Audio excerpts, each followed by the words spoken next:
রাজধানীর মোহাম্মদপুরের রামচন্দ্রপুর খালের জায়গায় অবৈধ স্থাপনা উচ্ছেদ ও খাল খনন কার্যক্রম শুরু করেছে ঢাকা উত্তর সিটি কর্পোরেশন। এই মুহূর্তে সেখানে আছেন রিপোর্টার সাদিকুর রহমান। সরাসরি যাচ্ছি তার কাছে।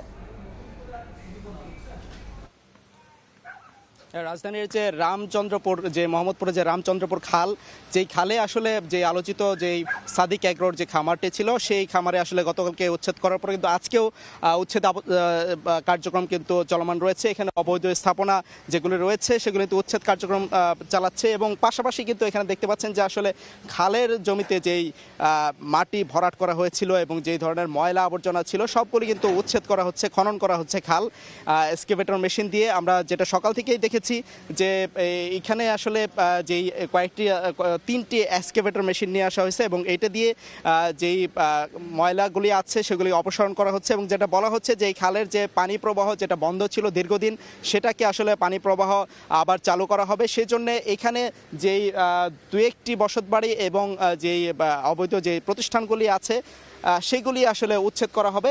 আমরা যেটা দেখতে পাচ্ছি যে আসলে 20 বছরেরও বেশি সময় ধরে এই খালের মধ্যে কিন্তু বিভিন্ন ধরনের ময়লা আবর্জনা এবং যে মাটি ভরাট করা হয়েছিল সেইগুলো কিন্তু সরানো হচ্ছে। এটা কিন্তু আসলে খুব একটা কঠিন কাজে ছিল। আমরা যেটা সিটি কর্পোরেশনের কাছ থেকে জানতে পেরেছি যে এই খালে যে অবৈধ স্থাপনাগুলি আছে সেগুলি নোটিশ আসলে যে আগে থেকে আসলে দেওয়ার বিষয়টা সেটা তারা বিভিন্ন সময় দিয়েছিল, কিন্তু এখানে যে স্থানীয় যারা আছেন তারা বলছিল যে আসলে তাদেরকে সময় কিছুটা বেশি দেওয়া হলে তারা সরিয়ে নিতে পারতো।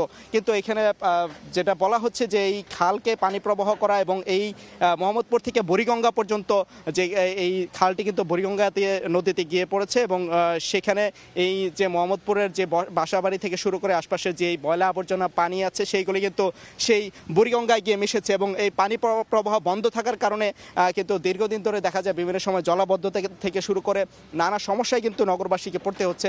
সেটাও নিরসন হবে এবং এই জন্য যেটা দেখা গেছে যে এখান থেকে প্রায় 100 ফিটেরও বেশি প্রশস্ত ওই খাল এবং কয়েক কিলোমিটার পর্যন্ত দেখা যায় যে এই খালে বিভিন্ন ময়লা আবর্জনা পড়ে আছে।